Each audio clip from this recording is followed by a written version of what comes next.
നമ്മൾ കണ്ടുകൊണ്ടിരിക്കുന്നത് അന്ന് കത്തി നിൽക്കുന്ന ആൾക്കാർ. ഇപ്പോൾ ലാലേട്ടൻ്റെ കാര്യം പറഞ്ഞു, ഹ്യൂമർ ചാനൽ മുകേഷ് ഏട്ടൻ സെക്ഷൻ, പിന്നെ ജയറാമേട്ടൻ, അങ്ങനെ പിന്നെ ഇന്നസെൻ്റ് ഏട്ടൻ, അമ്പിളിച്ചേട്ടൻ, മാളച്ചേട്ടൻ, പപ്പുവേട്ടൻ തുടങ്ങി അത് വേറെ നേരം അതങ്ങനെ.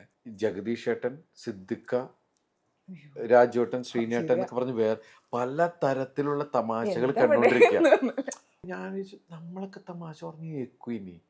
കാരണം ഇവർ പറയുന്ന തമാശകൾ അങ്ങനെ നിൽക്കുന്നതല്ലേ. സപ്പോസ് നമുക്ക് സിനിമയിൽ ഒരു ചാൻസ് കിട്ടിയാൽ നമ്മൾ തമാശ പറഞ്ഞ് കേൾക്കുമോ എന്ന് പറയുന്ന ഒരു ചിന്ത ഭയങ്കരമായിട്ടുണ്ടായിരുന്നു.